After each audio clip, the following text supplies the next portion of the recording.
What's up, you guys? This is One Classic Gamer here. Welcome you to my final video of Stray. Now, before we get into the speedrun here, I figured I would show this one trophy to you guys. I'm going to be getting the Productive Day trophy here. You can do this at any point in the game, wherever there's a rest spot, basically. I just chose to select Chapter 4 because Chapter 4, you know, like, right at the beginning, you can go straight to Morisk after you talk to Guardian and you can rest. So in order to get this trophy, you literally have to rest for like an hour, and I just rested here, and then I set my controller down, and then after an hour you should get the trophy like no problem. It's gonna be popping up pretty soon. There it is. So that's a very easy trophy to get. It's a little time consuming, because like I said, you have to literally sit down for like an hour and rest, but as long as you just, put it on rest and then put it in the background and do something else, and find something to kill the time, it's not that bad. So with that, we are now getting on to the speed run here. I got to admit, since I did the speed run in the exact same day that I, did my first playthrough, let me crack open my monster here. I was trying to get through this pretty quick, and so therefore I was rushing a lot with this speed run, and this is honestly a pretty reckless playthrough. I died quite a bit in this playthrough, but I barely made it. And I do get the platinum trophy in the end. I also get the I'm also going to be getting the sewer trophy during the sewer chapter, which involves you not having to kill any of the Zerks, and that in and of itself I remember being a pretty tricky trophy, to be honest. But yeah, I mean, this is just basically a speed run. I mean, you guys already knew that. So I'm doing post commentary because I don't want you guys to be bored during this video, and I figured if I give you something, then it'll be at least mildly entertaining. But yeah, the speedrun trophy is, like I said in the finale, the last video that I did of this, it basically requires you to beat this game in less than 2 hours. I beat it in like an hour and 56 minutes or something like that, so I almost messed it up. It was really like the last few chapters where I started playing really recklessly and was just trying to get through it, and I actually died a lot more than I thought I was going to. Particularly during the whole like prison chapter, like chapter 11, you guys are going to see all of the ridiculous deaths, and how impatient I was getting. I wish I would have recorded my commentary in real time, because I was honestly starting to like lose my mind during it. But yeah, we just have to kind of get through the beginning part of the game here. This is definitely, It's a little irritating that you can't skip the cutscenes, but, then again, the cutscenes, they're not really that long in this game. They don't drag too long. It's not like the Quarry where you have to sit down and freaking watch the entire thing play out, every single time. And speaking of the Quarry, I know this is unrelated to what this video is, but the Quarry is not done yet, by the way. I still have videos that I'm working on for that game that I'm going to be releasing pretty soon. Once this playthrough wraps up and I upload this final video, I'll start uploading Quarry videos again. I have 5 more videos of the Quarry to give you guys. 2 of them are going to be guides. The other 2 are going to be trophy guides, and then I'm going to have a 5th video be just a lot of like different outcomes and whatnot that you guys didn't get to see in the original playthrough of that game, because I played through that game 4 times, and every single time I tried to make different choices, and even though I've played through it 4 times, I still have not generated all of the different outcomes in that game. Like, I'm going to be showing you guys probably like 85-90% of the outcomes, and I'm not going to be showing you all of the outcomes. I'm only going to be showing you guys the outcomes that I think are, worthy of showing in a video, to be honest. But yeah, I'm getting really ahead of myself right now. I really should be talking about this game, but I mean, this is, the beginning section of the game. The good thing about this is we've done pretty much literally everything else up until this point, so we can straight up just run through all of this. And it's funny, when I get to the pipe that the cat jumps on, where that he gets separated from the group. When I get to the pipe, it's like all of my fellow cats are like way behind, but then all of a sudden when the cutscene starts, like they're in front of me. It's like, the game, I'm going too fast for the game, but the game is just like, nope, yeah, can't have it. But yeah, basically, yeah, I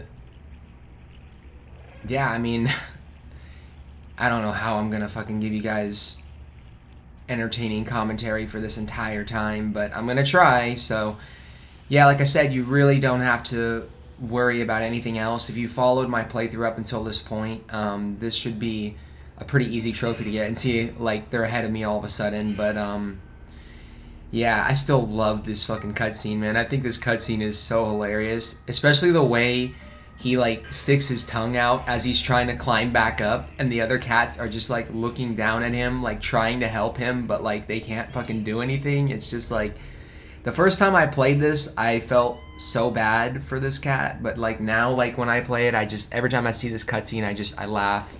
It's freaking funny. But yeah, I mean, I was watching a video of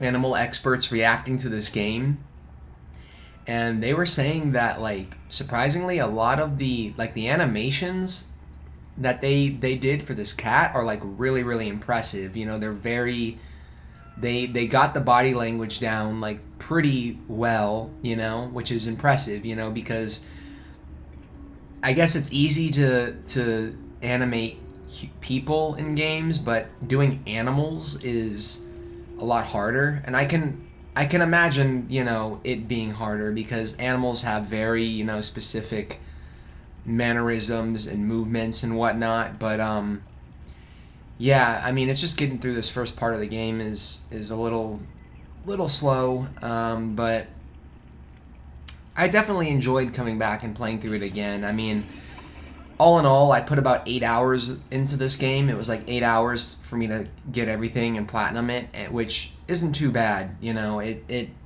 This was a pretty smooth experience from beginning to end, and I even enjoyed playing through it a second time. Even though I was just rushing through this, I enjoyed it a lot, and I probably won't go back to this game for a while, to be honest, because it's, at this point, I'm at the end of this playthrough editing wise, and it's like I've spent so much work putting all the robot voices in, the robot voice filters, and it's just like, it doesn't seem like it, but all of that shit, like adding the voice filters, like just doubles the amount of time it takes me to edit these videos. And at this particular point in time, I've got a lot of plans, I've got a lot of things going on, and I'm trying to like settle down, but it's just like every time I'm like, I'm gonna settle down, it's like a new game comes out, and there are a lot of games coming out this year, by the way. If you guys hear anything in the background, I apologize. We have our cleaning lady over right now, and she's vacuuming. It won't be forever, but only for a little bit. But yeah, we're getting through this pretty quick. But yeah, there are so many games coming out now, starting with The Last of Us Part 1. I'm going to be doing a playthrough for that, for sure, because I've seen some of the gameplay for it, and I'm honestly, like, really excited for it. Y'all know I fucking love that game, and I'm never gonna get tired of it, so I'm very much looking forward to playing through that. I'm going to be trying to do a grounded playthrough for that as soon as it comes out, just to make it interesting, because I already have a playthrough for the game technically up. So yeah, that game's coming out. That's probably going to be the next game I play after I'm done with these videos in the quarry. So about midway through September, you guys will start getting some Last of Us Part 1 content. When it comes to Horizon, it's like that game, I'm gonna start working on those videos again. I've had those videos done for a long time now, like since June. And I've been trying to keep up with the editing, but it's tough, man, because it's probably like next to Breath of the Wild, it's like the second longest playthrough I've had on my channel, like ever. In fact, it's actually, fuck it, I'll just tell you guys right now. It's actually just as long as my Breath of the Wild playthrough. Even though I put less hours into that game, the amount of parts in it and like the dialogue and everything, it's just as long as Breath of the Wild. So it's a very long playthrough. I'm planning on getting it done in the beginning of November, by the time Ragnarok comes out, because I'm going to be doing a playthrough for that. I'm also going to be playing through Modern Warfare 2 when that comes out. The first thing I'm going to be doing is the campaign, of course, because that's just how I roll with Call of Duty, and then I'm going to hop into the multiplayer and do some multiplayer content, hopefully with some of my friends, which will be a lot of fun. And then in December, the Callisto Protocol comes out, and I'm going to be doing a playthrough for that game as well. I wasn't going to tell you guys all of this, like my plans, but I figured, if I'm going to be talking for like 2 hours, I'd try and give you guys something to get excited about, even though you've already seen this. At this point, you've seen me play through this, but yeah, I'm going to be doing a playthrough for the Callisto Protocol, and I hope I can get that game done in time for January when the Dead Space remake comes out, which I'm also going to be doing a playthrough for that. Like I said, there are just so many fucking games coming out in the next few months that I'm planning on doing playthroughs for, and I hope I'll be able to handle it. I might limit the amount of content that I put on my channel on a weekly basis once I start getting settled again, because I'm going through a lot right now, in the middle of a job transition, and I have a lot of plans, and I want to get back into my films too. I actually have a film that I'm writing right now and working on, and I'm going to be shooting pretty soon, so all of that is coming back, and so I don't have as much time to actually sit down and do these, so you guys are probably going to be getting less gaming content from me, but I'm going to try my hardest to keep it going, like really I am. But yeah, I'm going to be doing the Dead Space remake when that comes out, and then when Breath of the Wild 2 comes out, I'm obviously going to be playing through that, because I loved the original Breath of the Wild, and I'm really fucking hyped and excited for that game. We still don't have a official release date for that game yet. Like, Nintendo has basically just said that it's going to be coming out in the spring, so it could be in March, April, May, whatever. None of us really know right now, of course, but probably, when I do my Breath of the Wild 2 playthrough and wrap that up, I might take a little bit of space from this channel for a bit, because I'm having fun and I'm enjoying it, but I need a break. I've been producing content nonstop on my channel for the past like 2 years now almost, and it's crazy. It doesn't feel like 2 years, but time just fucking flies by like that, but we're almost at the flat now. I love like all the little details with the lights and everything. This game, man, I could gush about it for hours. It really is, out of all the games I've played this year, and out of all the games that I'm going to be playing this year, this one is probably the most unique experience I've had, and I made the same mistake here that I always make. I run over here thinking there's a place to jump, but you have to go through these bars here. But yeah, like, I just fell in love with this game, I think, from like the second that I started playing it with Sebastian, pre-playthrough, like pre-recording. Like, I knew that I was going to love this game, and I'm glad that I did a playthrough for it, because when the game was announced, I was very like up and down about it. I didn't know if I was going to do a playthrough for it or not, but when it came out and I saw that the game was, pretty short, I was like, fuck it, I'll do a playthrough for it. I mean, this game went by really, really fast. Like, it flew by really fast. You know, this game was basically like, recording wise, this game was like my life for like a day, and then I was done with it, you know, and it was just editing after that. But yeah, I've had a lot of fun working on it. You know, these videos have been very tedious, but they're done now, and you know, we're in the home stretch now, basically. But the great thing about playing through it and doing the speed run, you know, immediately after beating it, is that, you know, all the puzzles are still in my head, and I can easily solve them. There is one instance later on that you guys are going to see where I progressed the story quite a bit, but then I had to stop because I had to get the poncho from Grandma in Chapter 4 and give it to Elliot in order to progress the story, and that was like the first instance in the game where in the speedrun, that kind of stalled me a little bit. But yeah, I mean, I made it, you know. I made it all right. So here's B12. I love this cutscene, man. This is probably like one of my favorite cutscenes in the game. Like, I never get tired of watching it, you know.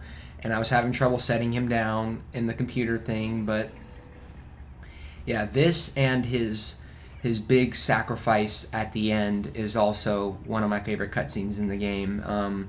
Spoilers, I know. I'm just kidding. If you guys are watching this video before, you know, watching the playthrough or experiencing the game, you know, then I don't know what to tell you. There are going to be spoilers in this video. I'm gonna spoil everything. And another detail about B12 that I didn't notice until later on is that one of the companies that worked on this game, Blue 12, B12 is named after them, and I didn't pick that up until like I had beaten the game and watched a few videos on it. But yeah, they named the robot after Blue 12, which is pretty cool, you know. And I love this freaking cat, man. He is just like so. I wish he was real. I wish he was real. I would totally adopt this fucking cat and have him as a pet, because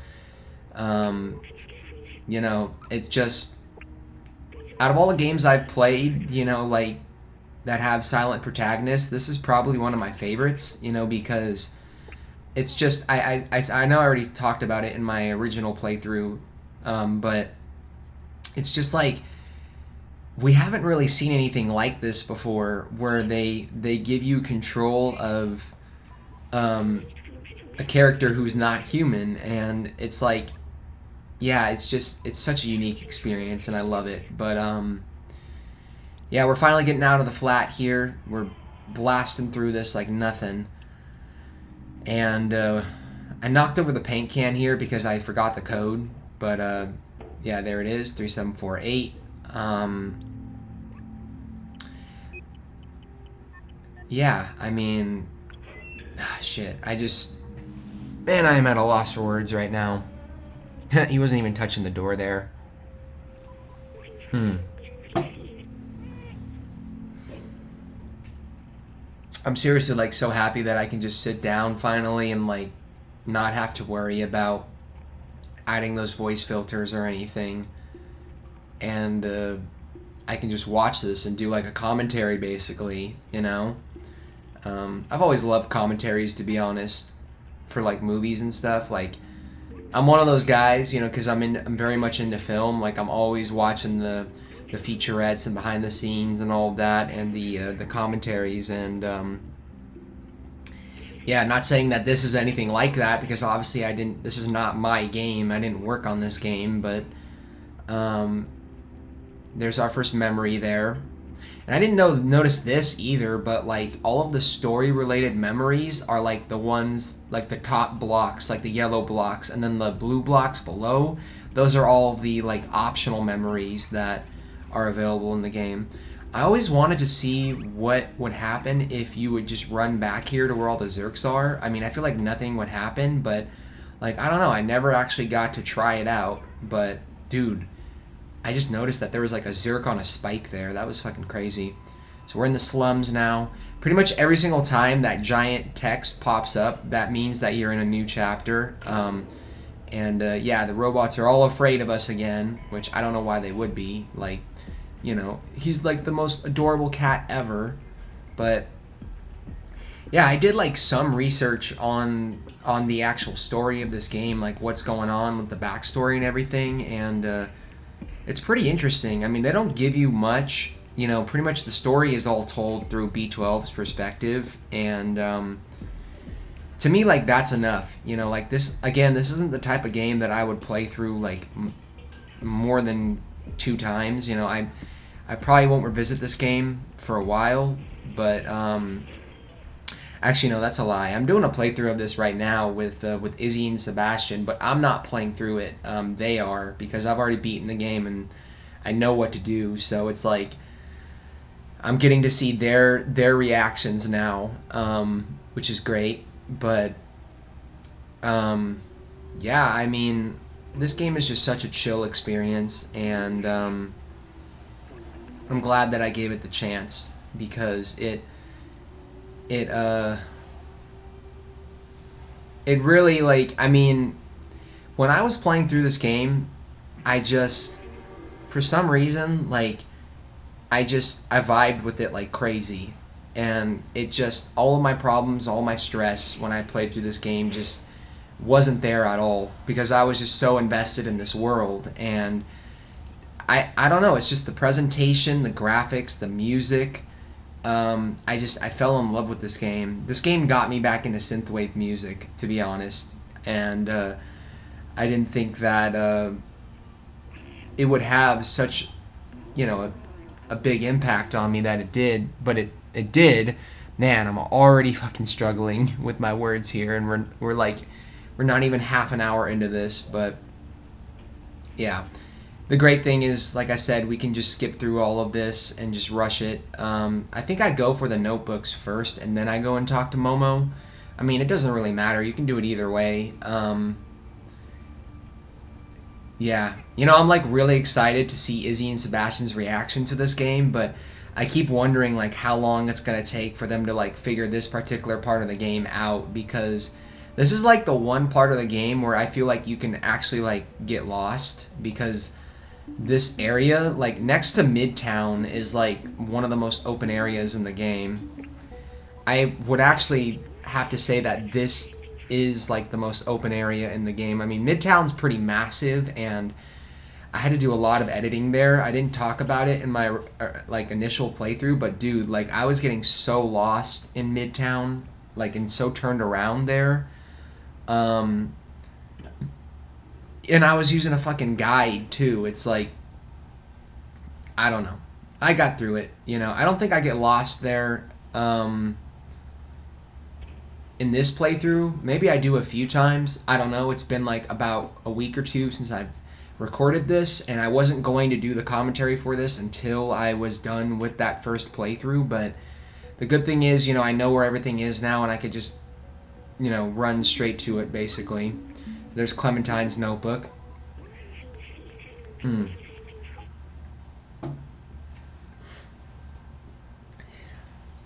It's really sad because I put so much work into adding all of the robot voice filters in, and I would say that I didn't do a different voice filter for every single robot, because that would have taken way too long, but there were a decent amount of voice filters that I did in this game. I think I did, like, I had one for B12. He had his own specific voice.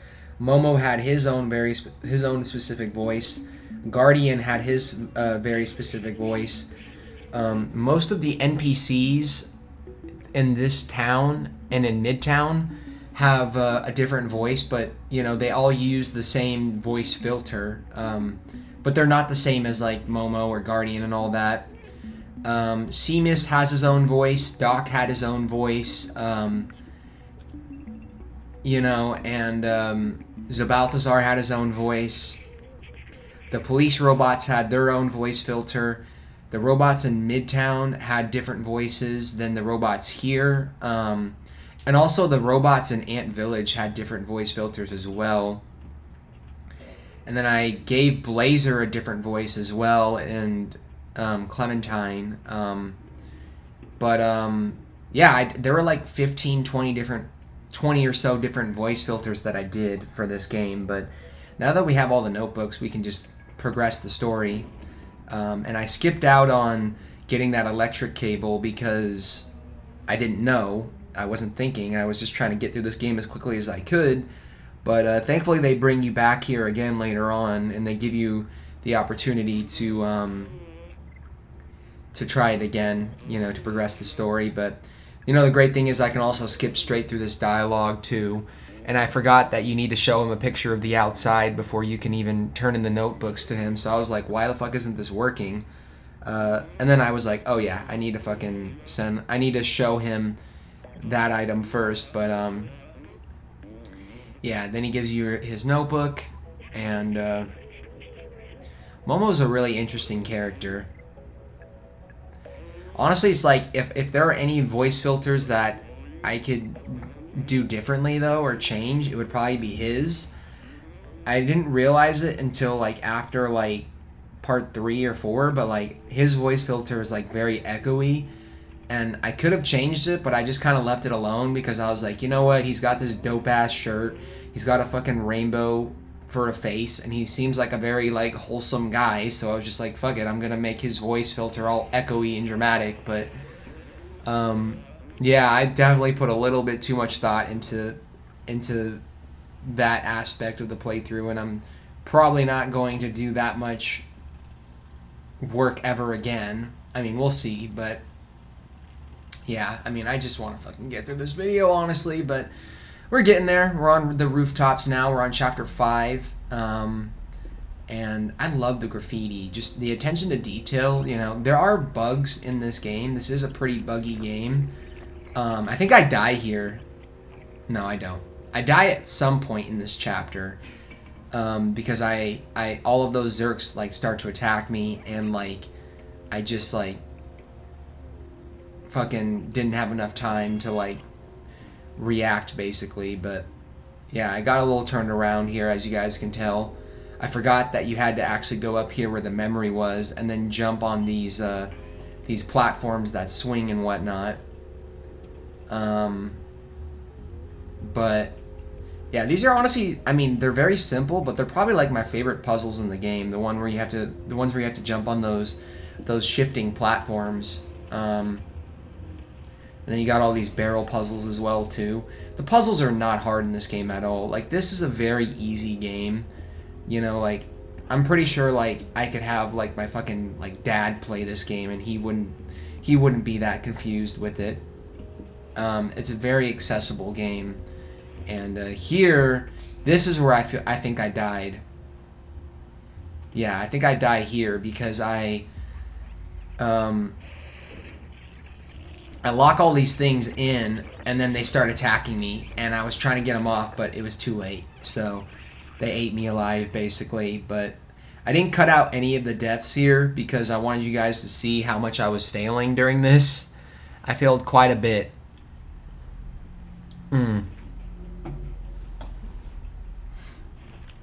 But most of the deaths come in the end, in the latter half of the game.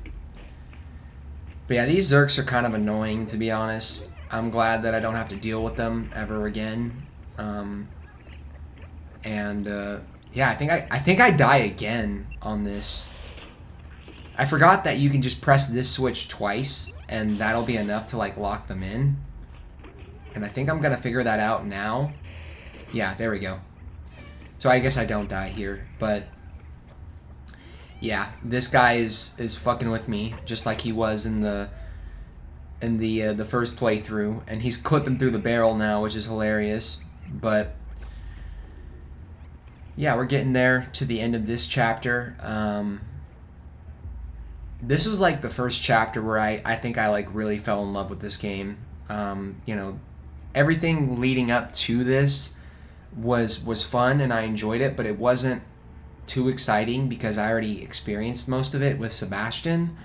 But these linear chapters are more entertaining because you can kind of just you can go at your own pace. You don't have to worry about there being a fuck ton of collectibles or shit to find.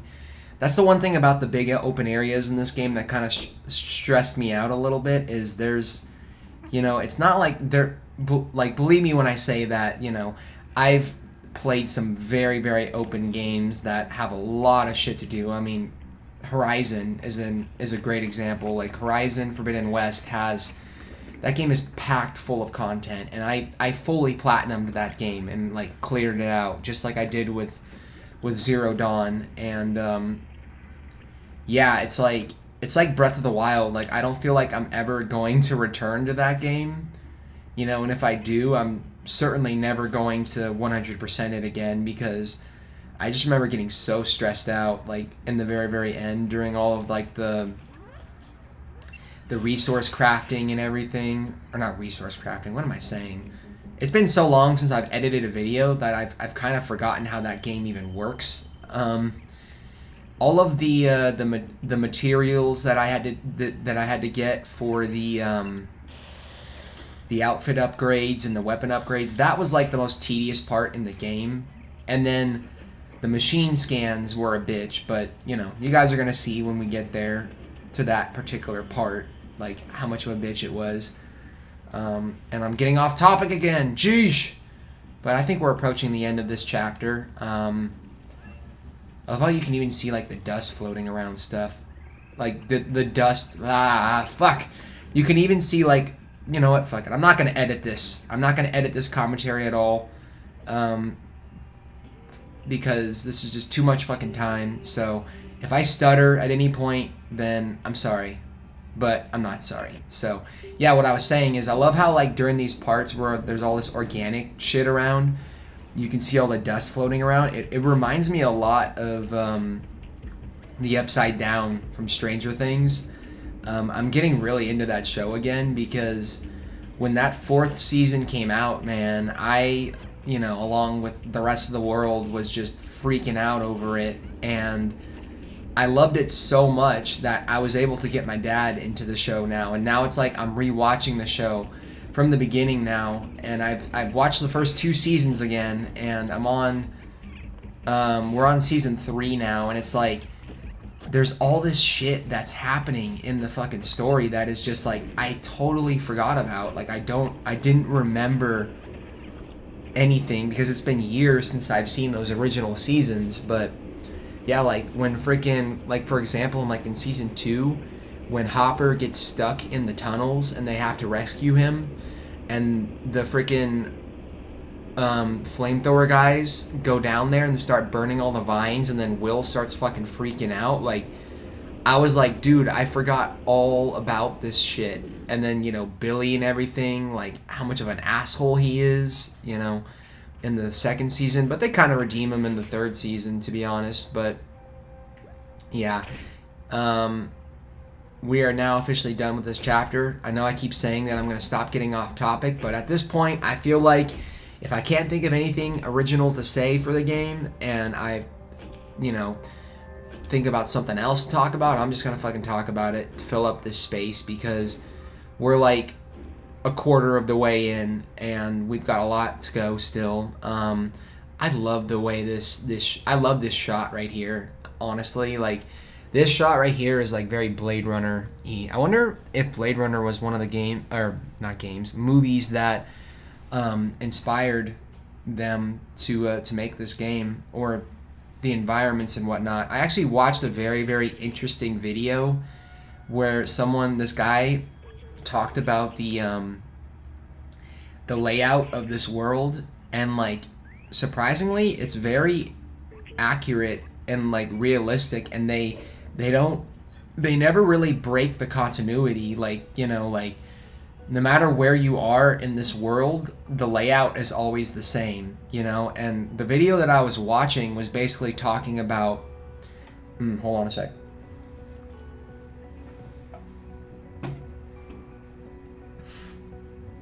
It was basically talking about how the ending to this game is very, it's ambiguous to a sense, because they never tell you if, our main hero ever reunites with his friends at the end.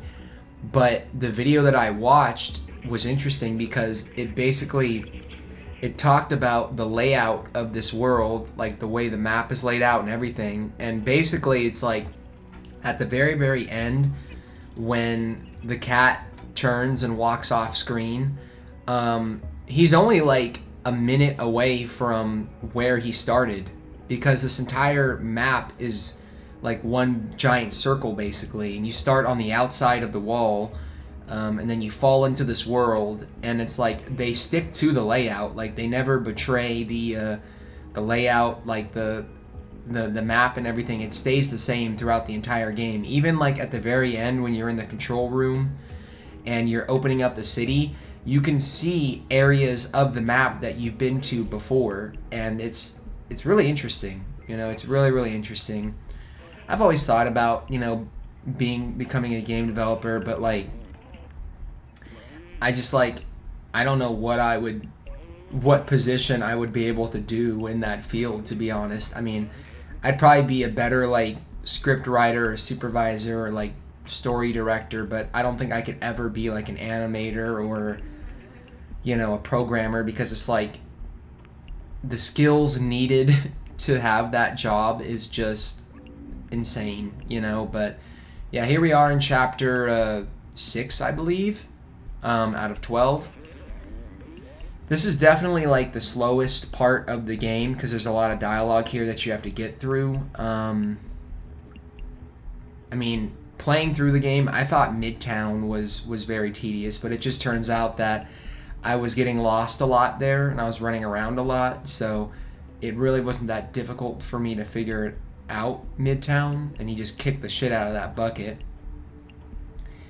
But yeah, if you're doing like if you want to follow the story the right way, you know, you got to do the whole grandma's clothing thing, which means you got to have those guys knock over the paint cans, which prompts the laundromat robot to come out and get all pissed off, and you got to go in there, get the spirit detergent, turn it in so you can get the electrical wire, and then give that to Grandma so that you can get the poncho, so that you can then give the poncho to Elliot. And I think I got there and I realized, like, fuck, I forgot the step of the game. I don't know how I forgot, but, you know, it was like, you know, it was a long day, and I was, like I said, I wanted to get this platinum already, and I knew I could do it. It just was going to take a little bit of extra work, but yeah, here we are, Seamus. One of the things I did, and I'll just tell you guys, you know, if you haven't watched the videos yet, my first playthrough, and I'm just going to let you guys know, I'm going to tell you guys so you can look out for it, but one of the things I did with Seamus and Doc is Seamus has like since he's younger than Doc, like he's like a kid basically, I gave Seamus like kind of like a higher pitched voice, and then with a lower pitched voice, and then with Doc I increased the reverb on his voice a little bit to make him sound like he was older and wise, you know. He's got Zerks in a jar here. Like, that's so fucking weird. And the spider web, I don't like spiders. Spiders scare the fuck out of me.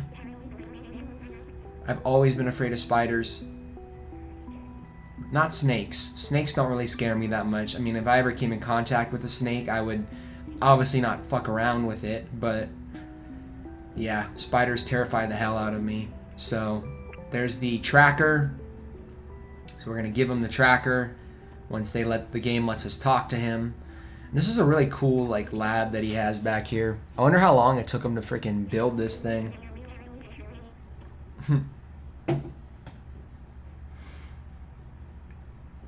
I love watching the robots like jump around and stuff when you're skipping through the dialogue, and my freaking landline phone is ringing. I am so sorry, y'all. There's like nothing I can do about that.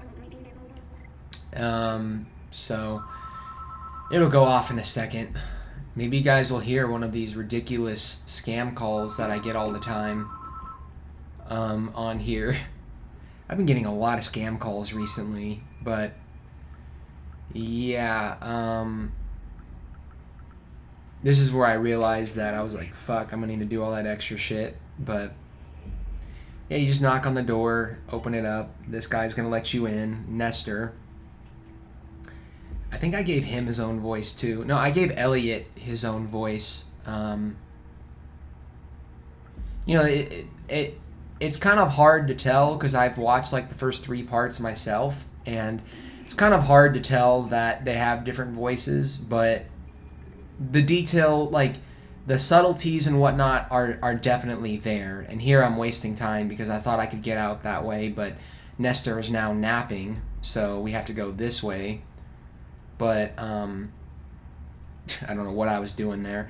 My finger was probably falling asleep on the left trigger as always. I need to like get a handle on that because that's something that's like always happening to me for some reason. And like especially during like if I'm playing like a shooter or something, or like The Last of Us, it's like, dude, like I need to stop doing that so much. But yeah, I mean, I'm really excited for The Last of Us Part 1, man. I mean, I know a lot of people have been bitching and complaining about it. They're like, it's the same freaking game. Why are they charging $70 for it? And yeah, I can definitely see that. I understand that argument. You know, like $70 is a little steep for a game that already exists and is like 8 years old now. I think it's 8 years old. No, it's like 9 years old now. Damn. So The Last of Us is gonna be 10 years old next year. That's fucking crazy. I really hope they make another one. I mean, I know Naughty Dog recently got the outline for the 3rd game done, but they're not working on it right now because they're working on a brand new IP. But I'm really excited for that Factions multiplayer whenever that comes out. That's gonna be a lot of fun. So, I tried to interrupt him there, but I was too late. But yeah, you need to go through this whole process here of getting him to drop the paint can, and yeah. You know what would be hilarious? If the freaking robot came out and slipped on the paint. That would have been so fucking funny. I love another thing about this game that I really love, and it's such a tiny thing, but I love the camera work in this game during the cutscenes, the way they move the cameras around. It's very interesting. I mean, this game does have its fair share of bugs here and there, but the camera work and the detail is really impressive. You know, there's a lot of they made if you look at the reflections on the ground whenever there's water and stuff, they did a really good job at, I think, simulating that look very well of the water reflections and whatnot, and they gave it a very HDR look. I'm not running this on HDR because my TV doesn't support HDR, so it's just 4K 30 FPS that I'm using this on. But yeah, now we're gonna get back going. Get back going, what the fuck. We're gonna get going with the story again now, because we got this little side quest done. Yeah, she's gonna give us the poncho, and we can get the tracker fixed finally.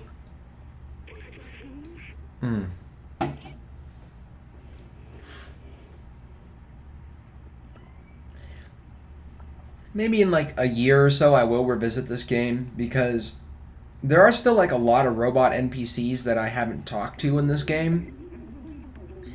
My first playthrough, I tried to spend as much time as I could exploring, but it did get to that point where I was just I wanted to get the story done and was ready for it to be over. So I mean, I think I did a pretty good job exploring my first time around, and I'm obviously getting lost here and turned around. But yeah, now that we have this, we can basically we can give it to Seamus once we find him. You're supposed to hang a left there, but I'm getting lost here again because I'm Russian, and I'm just how the fuck am I going to find this? I don't know how long it takes for me to actually find this, but yeah, there's a window up there that you could jump in, which is really interesting, but yeah, I'm still going the wrong way. Man, yeah, the areas aren't that tough in this game, but for some reason I get turned around a lot in this game. I don't feel like that would happen to me like anymore if I ever chose to come back to it, because it's like I've put so much work into editing this. It's like now I like know the world of this game. I know all the puzzles inside and out, and excuse me.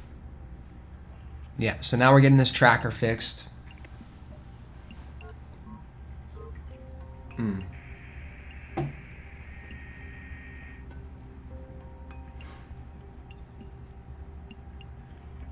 He's like, my papa's alive.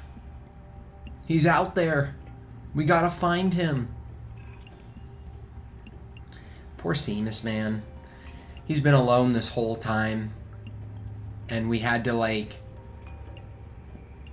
bust our fucking asses off to reunite him with Doc. But, yeah. This part is pretty slow. And I think I, like, run ahead here, thinking that he's gonna meet up with me and, like, walk up the stairs. But if you run too far ahead here, Seamus won't go anywhere. Like, you have to be, like, right next to him in order for him to progress, I believe. And I did, like, a little nuzzle there just to, like, kill time. But yeah, he's taken a really long time, and that's because I got impatient and decided to run ahead, and we're not even standing on the stairs there. That was hilarious. But yeah, now we're coming into this chapter. It's crazy how quickly it goes by when you're just blasting through it, but yeah. This chapter probably has, like, my favorite set piece in the game. The set pieces in this game are like the one thing about it that I'm like, I enjoy them, but like they didn't really have like a lasting impact on me, to be honest. You know, it's like the Zerks are like the most annoying part of the game, because for most of the game it's like you can't even do anything about the Zerks, and then it's like when they do finally give you that defluxer, it's like you only get to use it for like one chapter, and it's like it's gone. You know, you can't use it anymore. But yeah, here we have to wait for him to walk up to this door, and then once we get through this dialogue, we'll be able to start moving again. But I love his little rainbow hat that he has. It's really cool. It's like a psychedelic rainbow hat. So yeah, here we go. Now we're in this part. Very, very easy. It's not, you know, this is probably the easiest game I've ever played through, honestly. It's like up there. You know, there's really not much of a challenge to this. It's just you gotta be decent at strafing and whatnot. I wonder what's over there to the left, if there's anything you can see over there. But, yeah, this is, like, my favorite set piece in the game, because it's just, like, the way it ends and everything is just, like, insane. Like, you're running away from these things, then you gotta do the chain jumps here, and then I got attacked. I forgot about that. But here I forgot where you were supposed to go, and these things were fucking chasing me, but then I realized, like, oh, you just gotta go underneath. But, yeah, I wonder what happened here in this particular area. Like, what happened to all the robots? The Zerks just completely took over, it looks like. But, yeah, I'm glad I remembered what to do here, because I saved myself so much time there. It wasn't even until, like, the last, like, few chapters where I was getting a little nervous. I didn't know if I was going to be able to get this trophy or not, but thankfully I did it. It would have sucked if I didn't get it, and I would have had to fucking do this again, but, you know, I'm grateful that that didn't happen. And I don't know how this cat is still fucking going, man. I mean, if that were me, I would not be getting up after that. I hate it whenever the cat limps, man. It's so sad. Why do they have to put him through all that that pain. So now we're done with that, and we can finally go and find Doc. And for some reason I messed this up. You know, it's like there are some puzzles that I do remember and other puzzles that I don't, that I get a little stuck on, but I'm not stuck on them for too long. The one part that I struggled with like the most in this playthrough was the part at the very, very end during the prison section where you have to trap the Zerks so that they can't get out, and Clementine can open the doors for you. That was like the one part that I died the most on, and you guys are going to see when we get there. I'm not going to talk about it anymore, but yeah, here's Doc.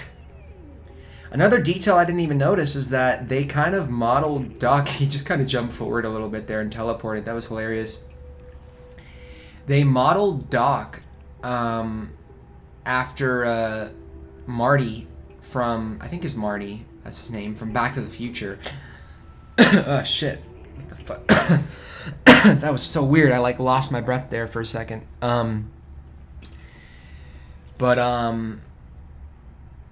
Yeah. Oh no, not Marty. Doc. That's his name. Doc.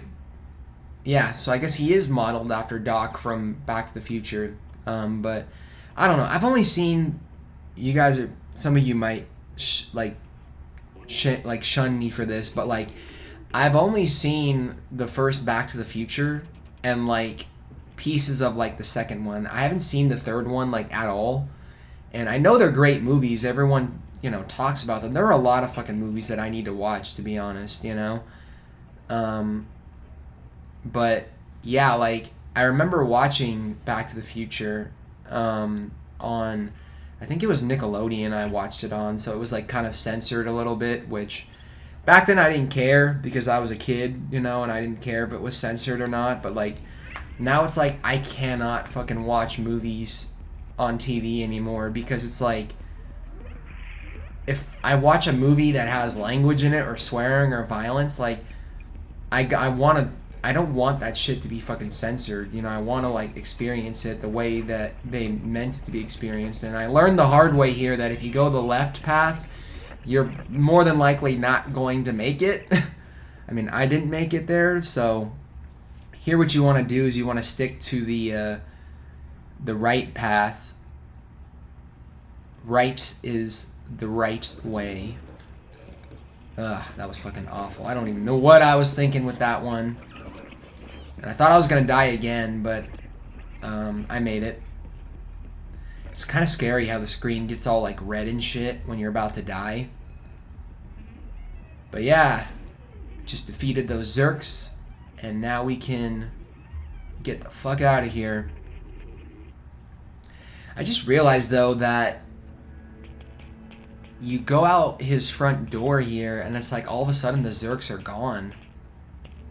Maybe they're like going into like a completely different area or something. I don't know.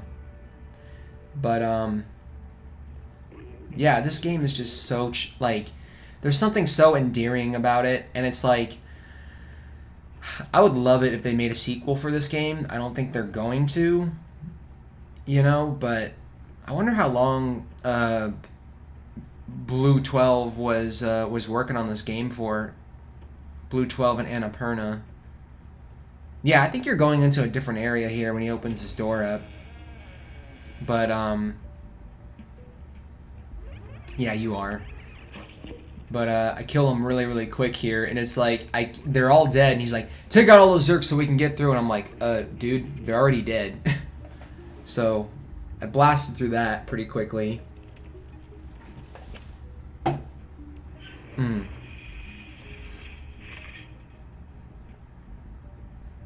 Go, Doc, go!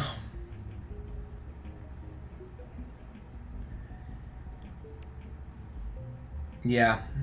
I think I do have some trouble killing the Zerks inside this room, though.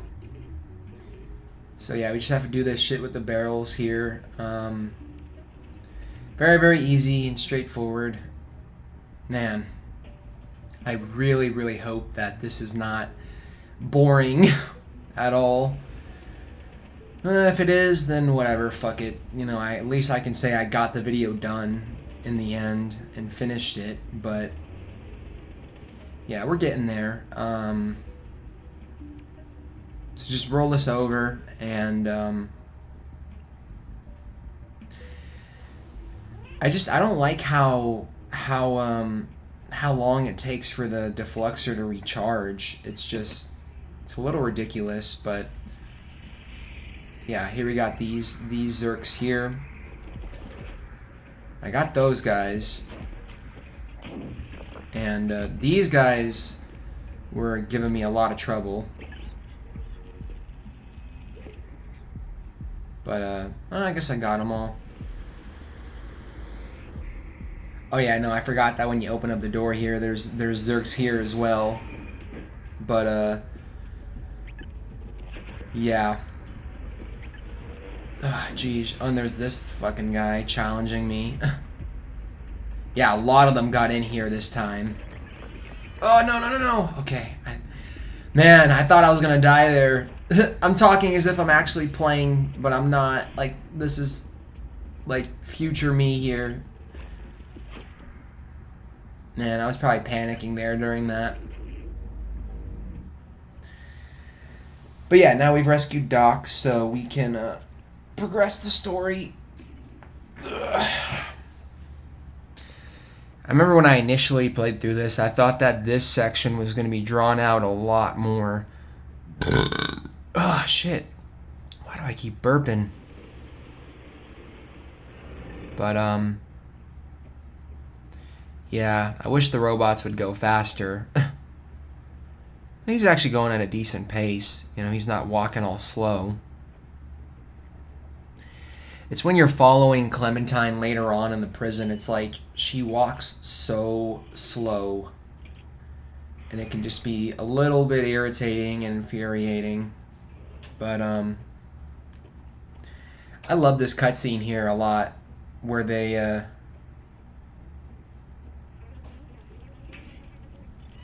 we reunite Doc with Seamus. Sorry, I was just looking at my phone. But ooh, is that a that's a I just saw a graffiti of a Zerk in the background there. That was really interesting. Alright, so now we can finally get out of the slums and move into the sewer section. And was he petting us there? What the hell? I never noticed that. That was interesting. Doc and Seamus look happy. They sure are. Alright. I don't know what I'm doing here. Oh. I was like, yeah, like, where am I fucking going? Alright. Kind of had a brain fart moment there. But now we're heading back down, and we're going into the sewers now. If you want my opinion, what I think is like the most intense chapter in the game, I think the sewers is probably the most intense chapter in this game. So here's Momo, or Murmur,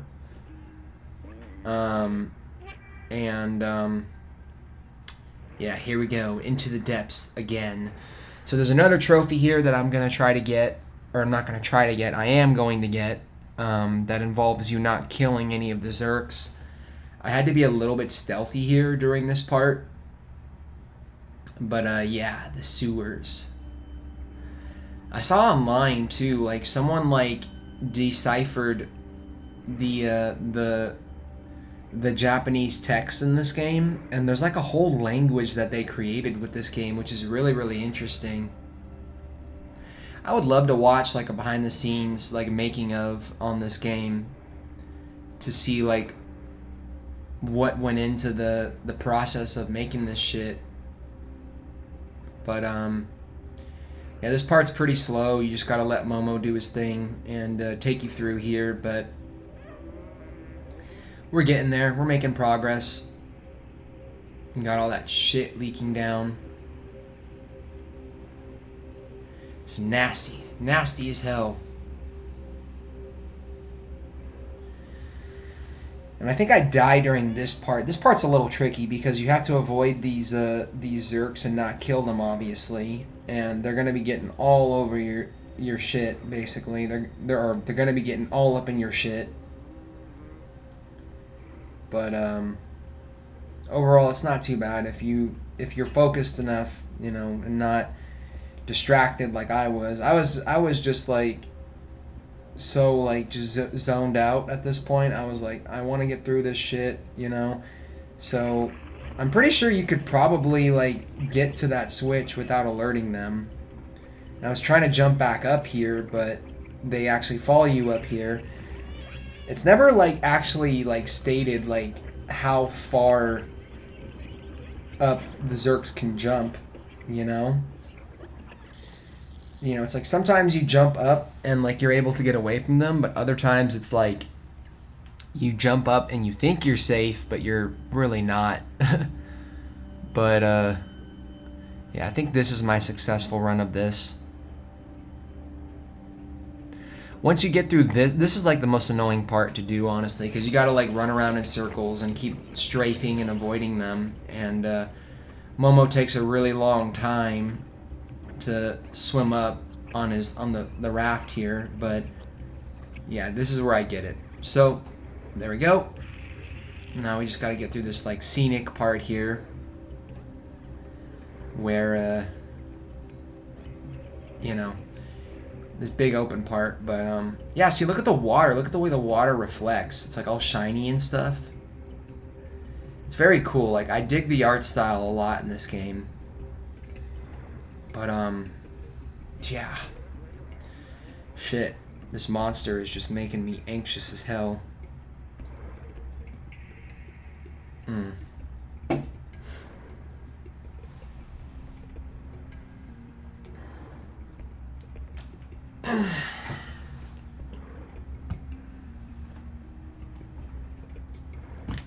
gonna like try to go to the gym after this, to be honest, because I haven't been to the gym in a long fucking time.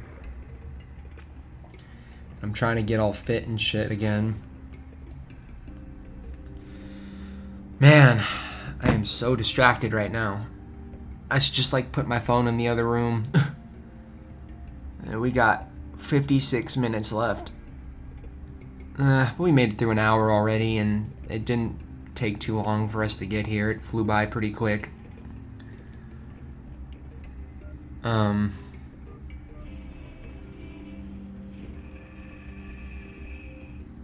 But yeah. Damn. Shit just exploded right in his fucking face. I can't remember if I died anymore on this. I mean, we'll see. We're literally going to see in a second if I died anymore on this chapter. It was like this, like I said, it was like this chapter and the jail chapter. Those were like the two that like really got me.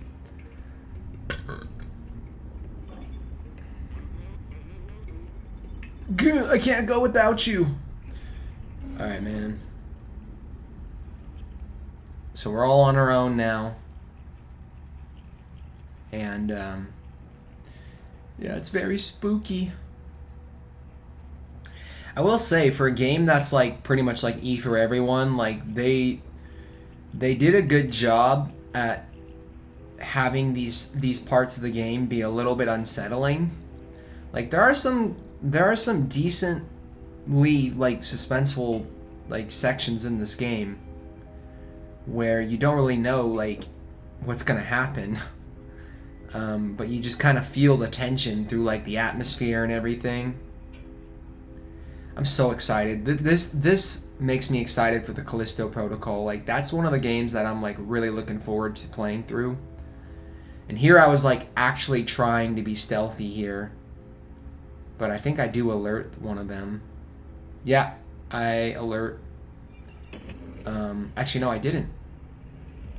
But these guys start running at me. But we're pretty much done with this part now. So, yeah, I guess I don't die anymore on this, which is good. But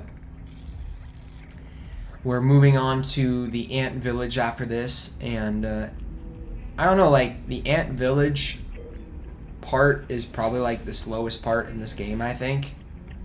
because it's like there's like nothing to do there except like talk to robots, which honestly that's what you do throughout a majority of this game, but like I don't know what I'm saying.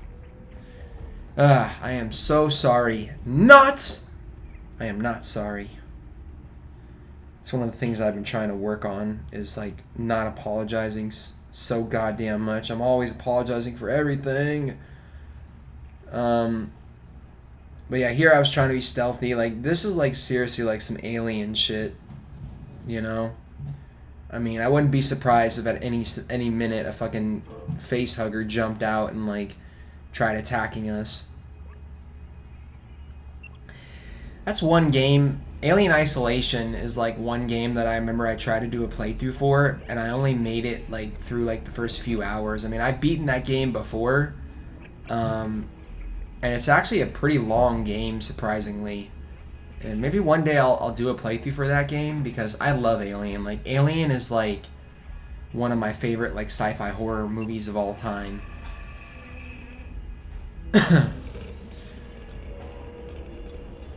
But yeah, we're coming up on the end of this, so we got this part right here where we get attacked and swarmed.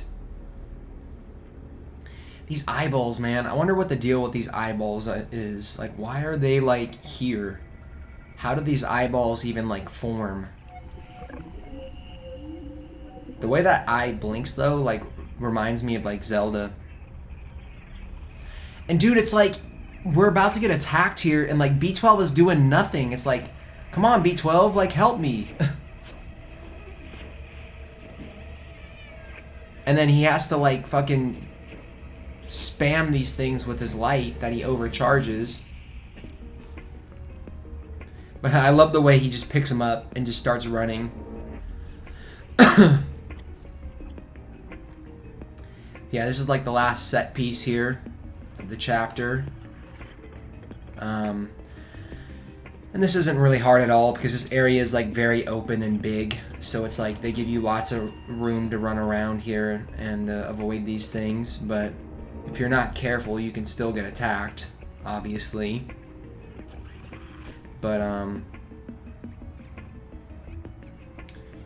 yeah, we're coming up on the end of this. I keep saying that, but I think we actually really are coming up on the end of this. Right now. So now we're moving on to the next chapter. And there we go, Pacifist. The trophy for not doing any, not killing any of the Zerks.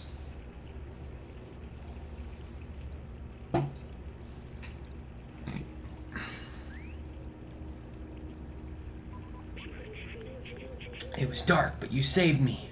Yes, I did.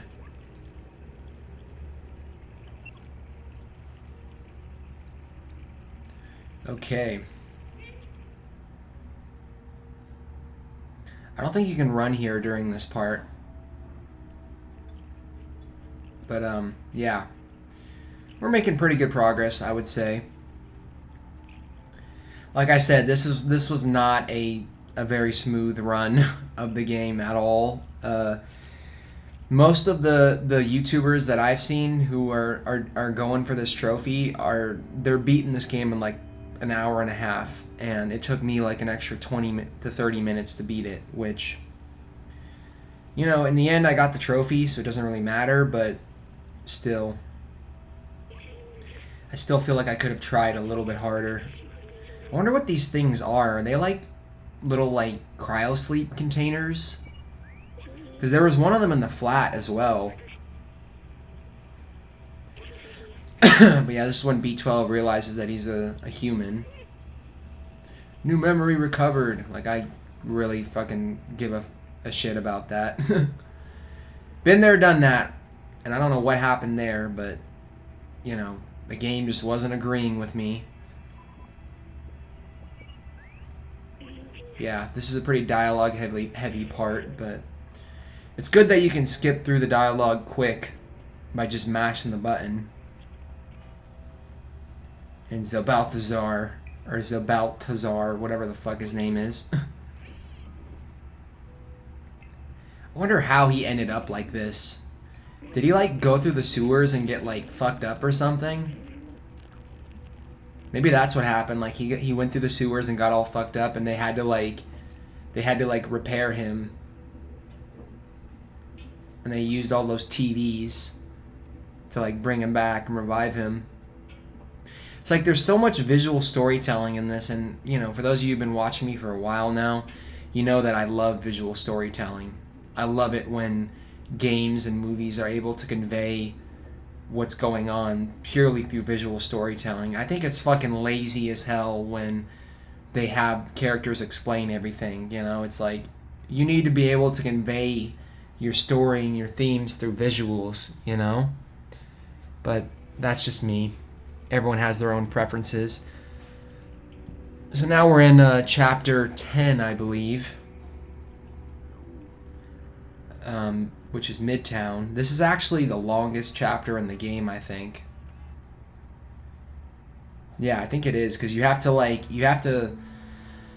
find Clementine, then you have to talk to Blazer, you have to go through that whole infiltration mission, get the battery, then you go through the whole club sequence, and that makes this like probably the longest chapter in the game. But the good thing about like the latter half of this game is that I already knew what to do, because all of this was still pretty fresh to me. I have a better time remembering. It's easier for me to remember the latter half of the game for some reason, because it's still fresh, but it was still fresh at the time of recording this. But yeah, the great thing is, oh dude, he just jumped right over us. Holy shit. That was fucking crazy. Here we go, Midtown.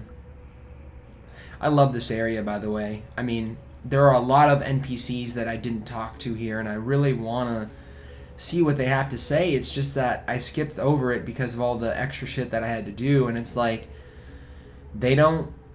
you can talk to a lot of the NPCs in this game. They all have different reactions, but it's like a lot of the dialogue with the NPCs is very fast and short. You know, it goes by really, really quickly. But yeah, we're going to be running into Clementine now. Clem from The Walking Dead. I'm just kidding now. I wonder if that actress is still doing any like voice acting in games now. I don't know. The Telltale games have always been like some of my favorite games, and like I've never done a single playthrough for any of those games. But I think it wasn't last year. It was 2020. I bought the definitive version of The Walking Dead that has like all of the seasons in it, including the 400 Days and Michonne DLC stuff. And I had played through the first 3 seasons at that point, but I still had yet to actually play through the final season of the Telltale Walking Dead game.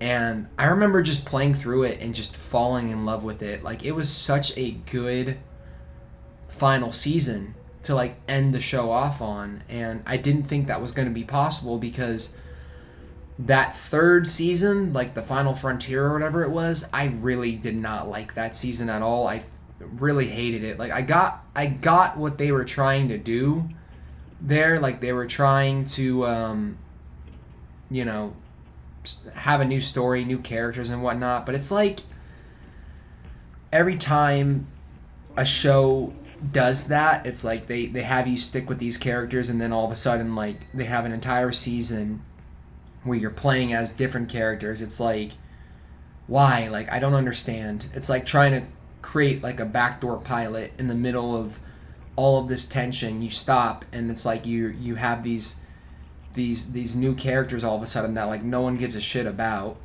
But yeah, here's Blazer.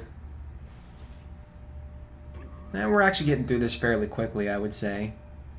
The great thing about the whole infiltration mission is that I didn't have to worry about getting caught by the robots. Or the Sentinels. I could straight up just rush through it. But yeah, now we're going to put this cassette tape in, and dude, this fucking beat, man, is insane. So there's the vest, or the jacket. I have to wear a vest like that at work, and I really fucking hate it. I'm not a fan of those, like, orange vests that you have to fucking wear. But yeah, now we're coming into the bar, and we're gonna wake this fool up. This drunk ass.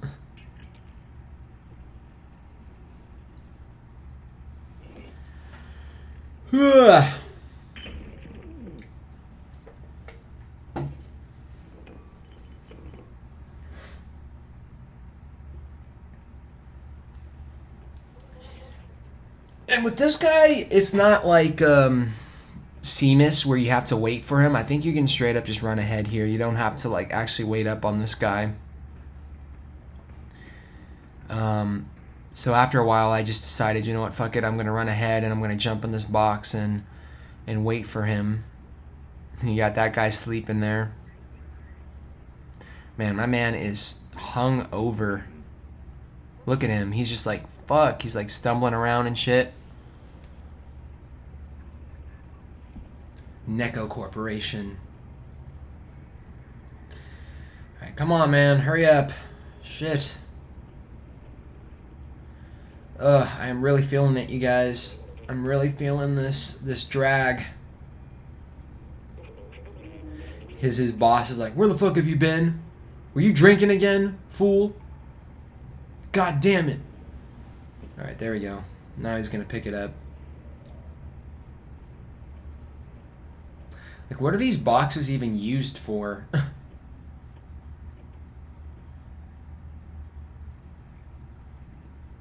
I don't get it. So there's the helmet. And now we can progress even further with the story. Alright, Blazer, I got exactly what you wanted.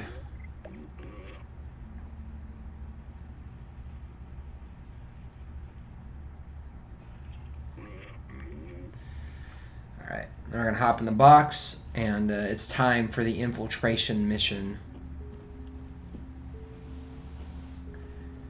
I got caught a lot of times during this on my first playthrough.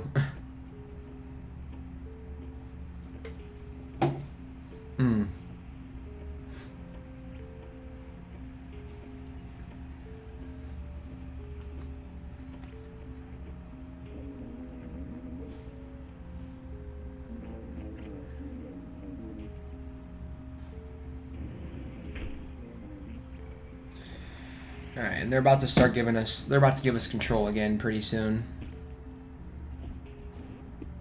These poor workers, man, they look like they just have it so difficult. Yeah, here I'm just like, fuck it, I'm just gonna fucking rush through this. I didn't care if I got caught. Actually, I guess I did. Because I was like trying not to get caught there. But, yeah, here I just said, fuck it, I'm like, I'm gonna keep going. But, yeah, shit, man. I just want this to be over. Okay, pull that lever. Yeah, I'm not gonna fucking edit out this commentary. I'm not. Like, I've already put too much work into this, and I've got 5 Horizon videos to edit still by the day's end, and, I just hope I can get those done. I mean, 3 of them are going to be probably, like, pretty quick because the recording sesh that I'm in the middle of right now for that game is pretty short. I think I actually die here. No, I don't. I made it. Okay, thank God. I think they kill me as soon as I get out, actually.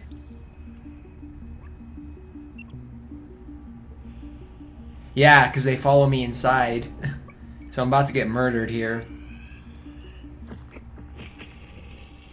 They can kill you really, really quick, actually. It's like kind of scary how quickly those things can drop you.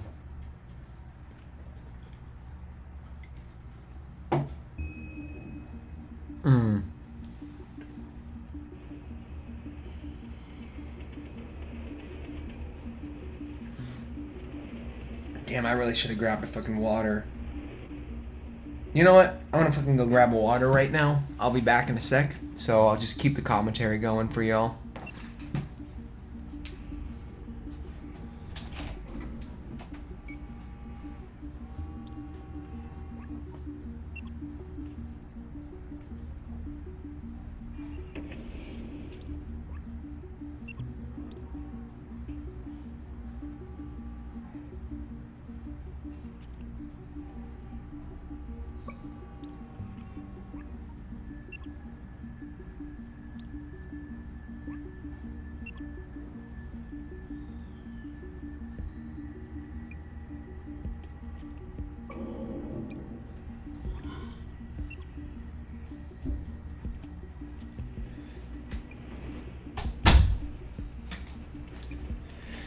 Alright, I'm back.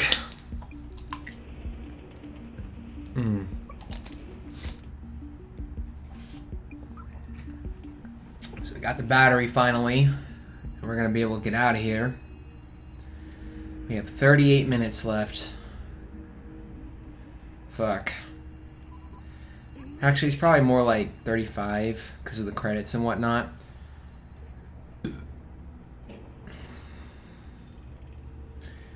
So, yee. I still need to figure out what I'm going to do for a thumbnail here for this video. Like, I have no clue.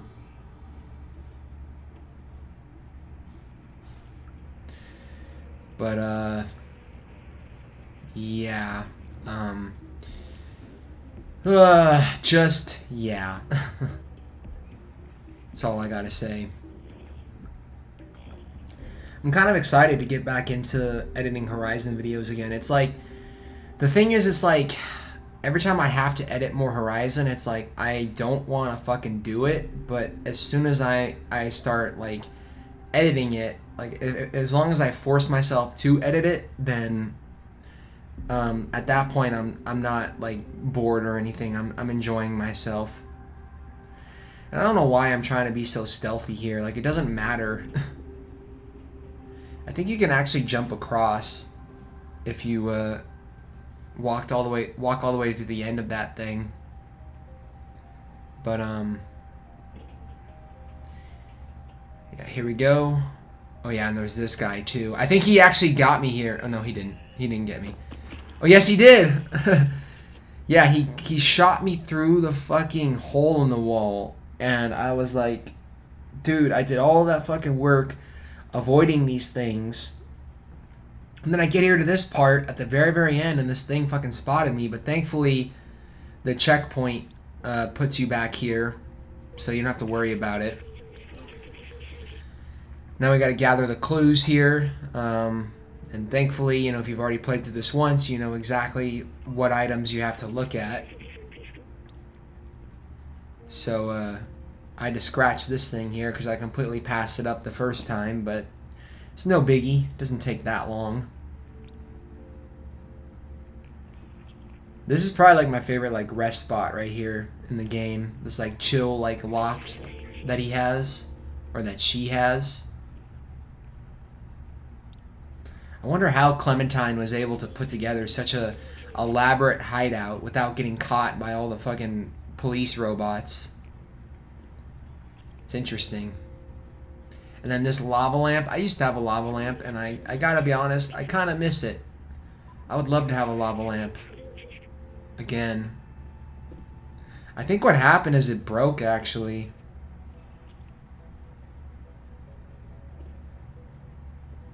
Alright, so now we can finally head on over to the club. And here I was just like, fuck it, I don't care if he sees me, I'm just gonna make a run for it. And I think I got lost here, actually, and turned around a bit. I mean, I wasn't lost for that long, but I found my way.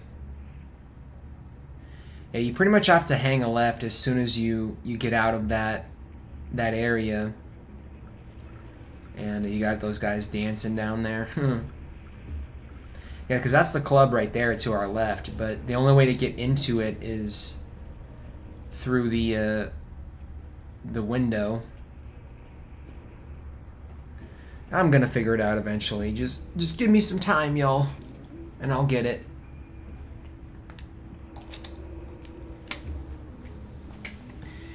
I really wanted to do this post commentary with someone, but I feel like I couldn't find anyone. I would have loved to have done it with Izzy and Sebastian, but like I said, like they haven't beaten the game yet, and I don't want to like spoil it for them if we ever do return to it. Like, we're actually playing through a lot of games right now in our own free time. We just got done playing through the Quarry. Yes, I played through the Quarry 5 times, and one of those times was with them. And then we also started a playthrough for this. And then another game that we've been playing through this year is Hello Neighbor. That game is so weird and trippy and like interesting at the same time. So here, this is really, really easy to progress this part. You just grab the strange drink, give it to this guy, and he gives you the lever, and yada yada yada. And I try to give him the battery, of course, because I'm a goof. But yeah, here I was rushing through this. All right, so we pull that lever, and now we can get up here. Ugh, shit. Just gotta do some stretching. I got a little confused here during doing this part again too, because I didn't know like which switches you had to hit.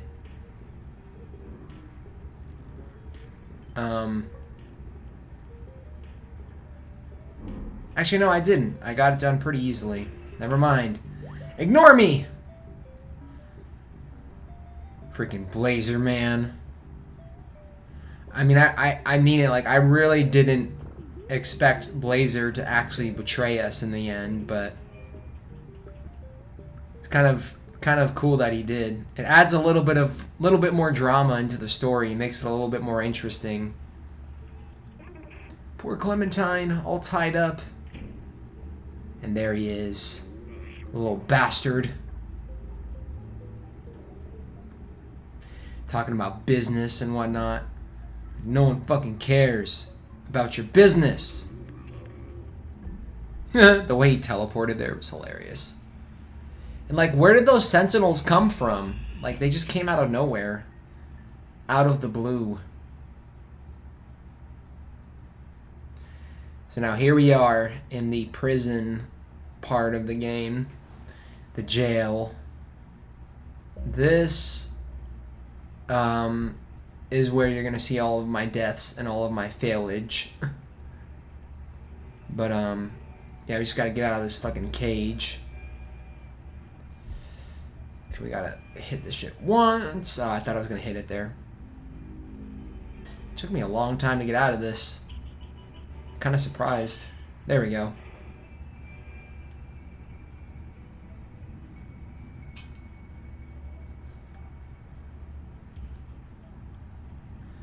But yeah, you gotta keep climbing up here. Honestly, you probably could get this trophy. Like, you could probably platinum this game all in one single playthrough, but that just sounds super stressful to me, to be honest, because it's like having to get all the collectibles, experience the story, and then speedrun the game in 2 hours. Like, that just seems like too much for me, so I'm glad that I held off on doing this the way I did. But yeah, we come in here and this poor robot is being tortured. This part's a little confusing, to be honest. I still get turned around doing this, like figuring out where you need to go. And these sentinels don't help either. Here I'm just like, fuck it, I don't care if they see me. I'm like, I'm gonna just make a run for it. Yeah. And then of course I go and hide in the box again. And the robot starts glitching out again. It's like, did you not see me in the freaking, like, jumping in the box? And then I do that thinking like, oh, I escaped. And then like he freaking starts chasing me again. And, oh shit, man, this is really intense. Yeah, like I legitimately forgot where you were supposed to go here.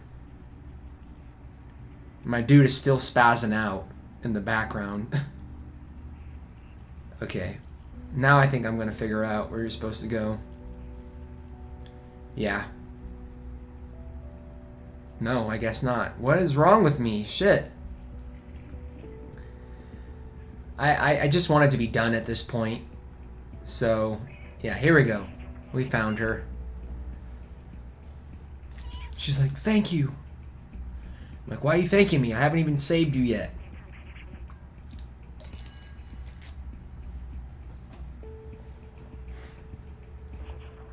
I will say, I think it's a little convenient that there's that one pair of keys unlocks the doors for every single cell door. It's like they were obviously trying to think of a way to keep this chapter moving, you know, because this chapter starts off a little slow. I like it when games, though, throw like Hail Mary chapters like this where they take everything away from you. The keys just fucking teleported into her hands there. They take everything away from you and strip you basically and are like, here, just figure this out, you know? I love it when games do that. This is the part I was talking about earlier where she walks really, really slow and you kind of can't really do anything to progress this. You just have to like follow her and yeah, just let her do her thing. I think it's kind of odd though that there are, aside from the sentinels, there aren't any like actual like security guard robots around here like surveying the area. So you can just walk through here like freely without having to worry about getting caught. What is she doing? B12. Man, we went through all that trouble saving B12 and he still dies in the end. Like, I'm not gonna lie, like when I first played through this, like I got a little emotional when B12 died, you know? I really, really did, because B12 is an awesome companion. And he really took one for the team.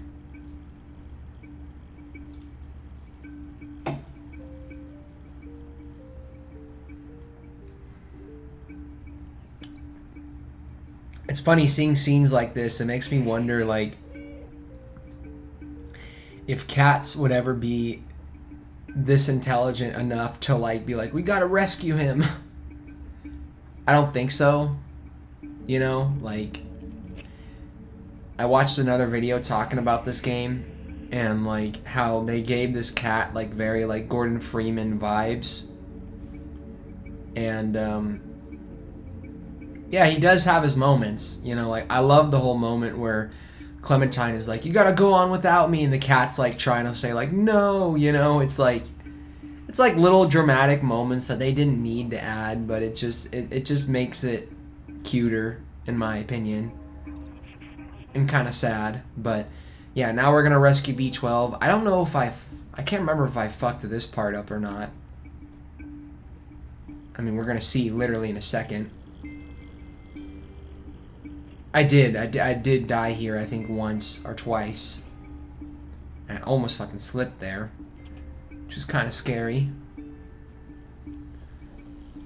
Yeah, I got pretty impatient here during this.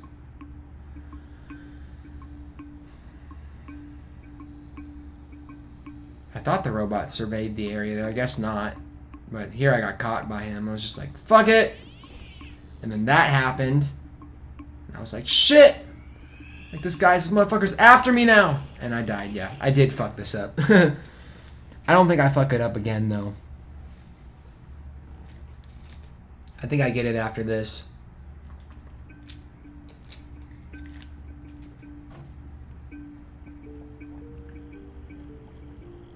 So yeah, when I give you guys the Corey video with the different outcomes and whatnot, I'm gonna aim to try and make it as long as this, like 2 hours. But I'm gonna try to like not make it any longer than that, because I feel like 2 hours is already like pushing it, you know? That's like live stream level length, you know? And these aren't live streams. It's like, I should really live stream more, because live streaming is super easy. You don't have to worry about editing or anything like that. You just stream, have a couple people jump into your stream, be done, and like move on, you know? But for some reason, I'm like, no, I want to record, I want to edit these, I want to make these quality videos that, like, I'm sorry to say, it's kind of depressing. Like, no one is watching these, or very few people are watching them. I mean, every aside from like one part, every part of this game that I've uploaded so far, you know, I'll wake up the next morning, because it being 4K, it takes a while for these videos to upload and process. So I'll wake up the next morning and I will see like one view, but I don't know if that person who views it is like watching it before the video is done processing, or if he or she is waiting for it to finish processing. And he has that tattoo on his hand that says "Kiss Me." I never noticed that. It's hilarious. I really want to get a tattoo this year. I'm trying to get a tattoo by the end of the year. Like a full sleeve, but that shit is fucking expensive. You have to find like a really good like tattoo place. But here we go. This is the part of the game that really drove me crazy. I wish you guys could have heard my reactions here, because I was starting to get frustrated here during this. This is definitely the most annoying part in the game, I would say. And looking at the timeline here, trying to see how many times I died on this. I think I died at least like 4 or 5 times on this.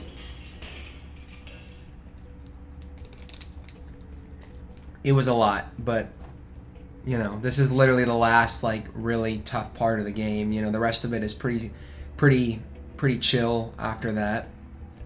We're gonna open this gate up for a Clementine, and yeah, it's on now.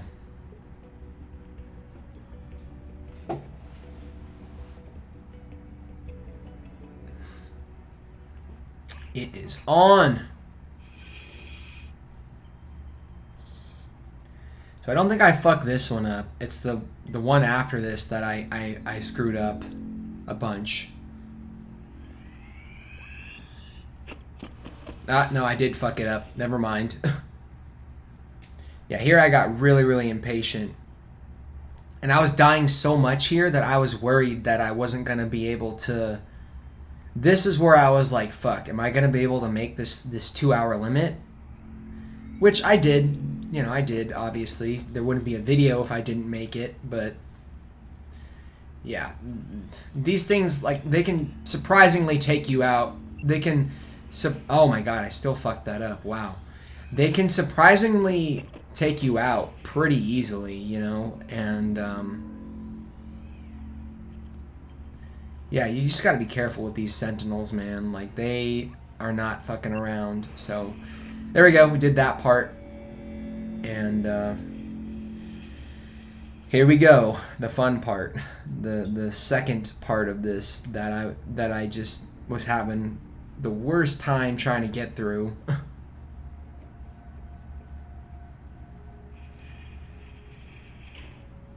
Yeah, I think I died like 5 times on this. We're gonna see in a sec. But yeah, I don't know why I was having so much trouble with this. I really had to just like be patient and just like take a breath, but like, I don't know, I was just like struggling. I tried to like lure both of them at one point, and that was a bad idea, because when both of them started chasing me, like, that was pretty much it. So I locked this guy in, and I'm like, yeah, I did it. And then the other one, he kills me, I think. Like, I'm rounding the corner, and I'm like, I'm gonna make it, and then all of a sudden, he got me.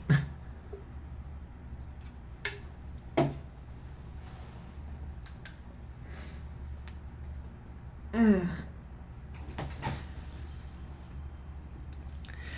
this is where I didn't start getting like I wasn't like too angry yet at this point. After like the second or third death, I was like, this is some bullshit.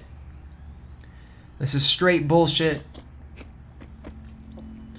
But yeah, I found out while doing this that you can actually run through the bars. So you don't have to like unlock the door to like get into that area. You can straight up just run through the bars. So then I get this guy, and I think he gets me again here. No, he doesn't. I think they kill me in here though. Yeah, I don't know what he's fucking doing. It's like, come on, dude, like, hurry up. And then the door gets unlocked and I died. This is where I started getting frustrated. I was like, this is so stupid. Excuse me. I think I died 2 more times on this.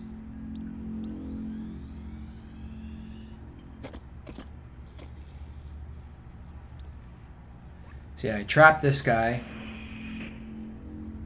It's the second sentinel that's a bitch, honestly.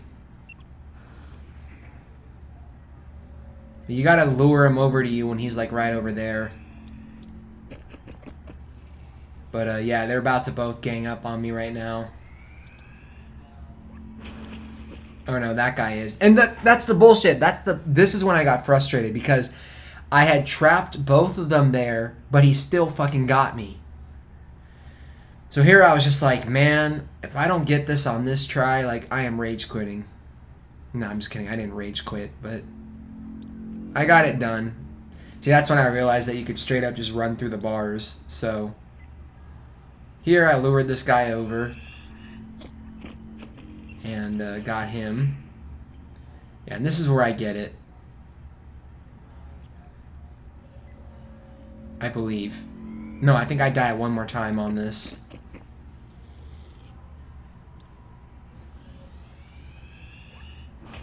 Yep. I did it, and then I died 1 more time. And then Clementine was opening up the door there, like, the story was progressing, and I was like, please give me that checkpoint, you know, please. And then they're like, nope, you gotta do this the right way, fool. So this is my successful run, I believe. Yeah, I'd pretty much gotten used to it at this point. I actually lured them both over here. And, yeah, we got him. That was a perfect execution. So once you get through that part, it's pretty much smooth sailing from then on out. Or from, what did I just say? Jeez. It's pretty much smooth sailing from here on out. It's not hard anymore. Just got to get through a few parts, and yeah, you got to get through the whole escape section. And here I got a little turned around, and then I remembered, oh yeah, you got to go underneath this and free him, basically, or her. I don't know why I'm always getting the gender of this robot fucked up, like, or not gender. Is it gender? Sex is what I meant. I'm always getting the sex of this robot freaking confused for some reason. So now we got this whole escape section. I gotta admit, the first time I did this in my original playthrough, I was a little bit on edge because I didn't know if we were gonna make it. You know, like they have that section where like he's driving or she's driving away from you, and it feels like you're not going to catch up with her, but they make it in the end, which is good. So here we go. This is the last like big set piece of the game here, and here come the Sentinels. They're just like, what's this? We got 2 escaped convicts? And yeah, this is the part that I was just like, shit, go, you know? I wonder if you can actually die here. I'm pretty sure you can. Like, if you just stop, like, you probably could die. But there we go, we made it. And now we're on to pretty much the final chapter now. This is like the one part of the game where Clementine sacrifices herself. This is when the game gets like pretty serious, actually. And it's like really sad, you know, because you don't want any of these robots to die. And thankfully none of them ever really do die, but yeah. And Clementine, no! Why, Clem? Why? He's like, no, I can't leave you.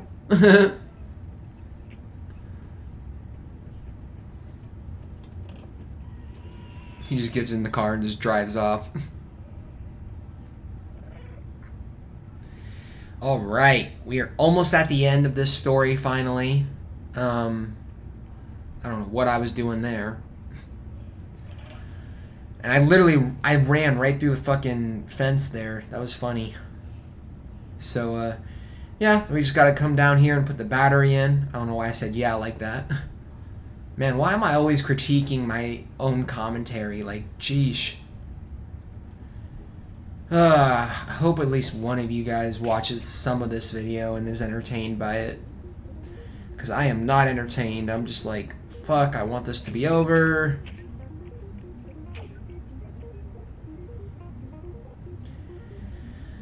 Yeah, now we can finally move on to the end. So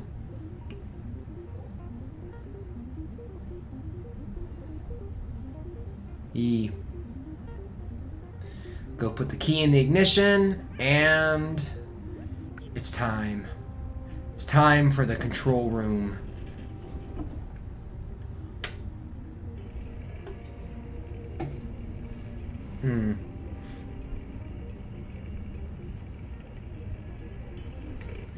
I really like how they made the choice to make the second to last chapter like the really, really intense one, and then they had the last chapter be like pretty chill.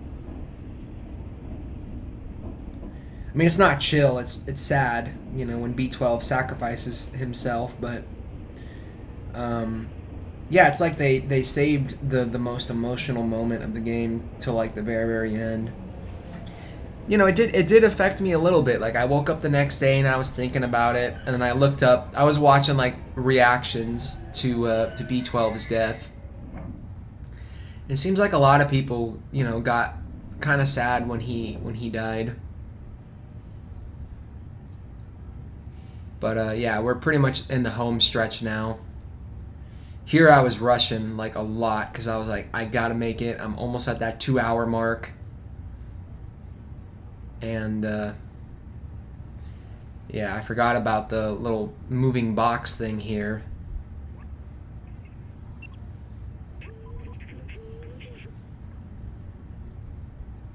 And I was like, then I figured it out.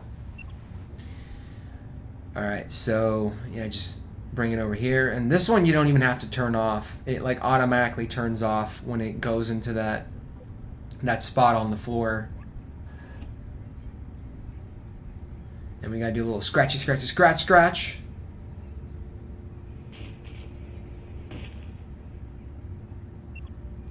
And now the door is open. It's time, the finale. We're in the finale now, guys. This freaking part. The plague. What if they did like a prequel to this game? I feel like that'd be pretty interesting. The thing is, if they made another one of these, like, it's like you can't make another one of these without having you play as a cat. It's like, that'd be pretty stupid if like they did a prequel and like you weren't playing as the cat, you were playing as like a human or something. I don't know.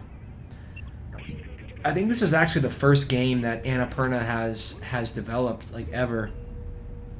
Like they're a fairly new studio. But yeah, now we just got this part, which is really easy and self-explanatory. So we get that.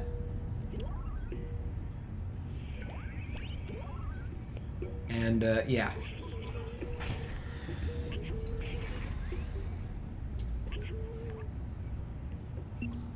Ugh. Jeez. Roof control station.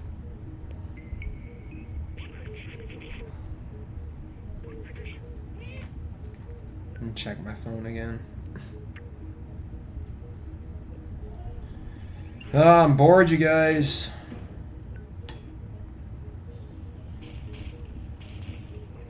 I'm sorry, I'm really trying to stay entertained here, but it's hard.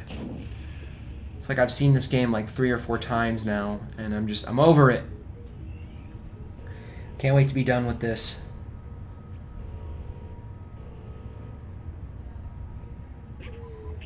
Yeah, so here we go. We're approaching the end here. And yeah. I never get tired of the animations that the cat has.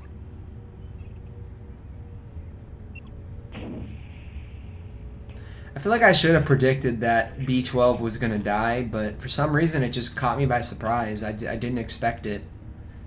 It happens so fast, you know? And I hope people don't see the final thumbnail that I made and think that it's a spoiler or anything like that, because I didn't notice until after I did the thumbnail for the finale that, you know, you don't even have your backpack in that. It's just the cat standing on top of the steps. So I hope people don't look at that thumbnail and be like, where's B12? Is B12 dead? You know? I don't really care. I don't know why I care so much. Jeez, I'm so OCD. It's not even funny. I need to relax. B12, why? No. You were my best friend, the best I could have asked for. That line, it hits me home. And there he goes. What if they did like a prequel, like the origins of B12? I would play that. I'd play the shit out of that. Where you get to play as the robot. Oh, I can't. It's just like, it's so cute the way he's like, I'm gonna take a nap right next to him. City sealed. Not anymore.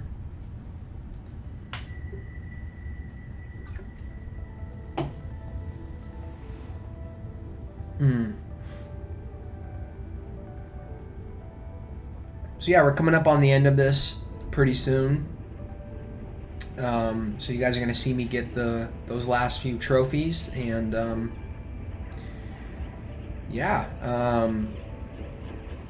Okay, this wasn't too bad. I mean, it was a little boring, but you know what? It could have been worse. The longest video that I've ever done post commentary for, to this day, is still the guide that I did for the Last of Us Part 2, that collectible guide that was like almost 2.5 hours. So this wasn't too bad, but yeah, the doors are opening now, and the robots are free finally. Free to do what? Who knows? They never tell us what their plans are, but there we go. There's B12. R.I.P. B12. You were the real MVP. And yeah, we are pretty much done now with this, so I think I'm just gonna stop talking and end the commentary off here, and I'm gonna let you guys experience this and see this cutscene one last time. So if you enjoyed this, please comment, rate, subscribe, and next week I will be returning to the quarry and finishing that up as well. So I hope you guys are ready for that. It's going to be some pretty cool stuff there, and once that is done, it'll be The Last of Us Part 1. So thank you all for watching, if you made it this far, and yeah, I will see you guys in the future. Peace.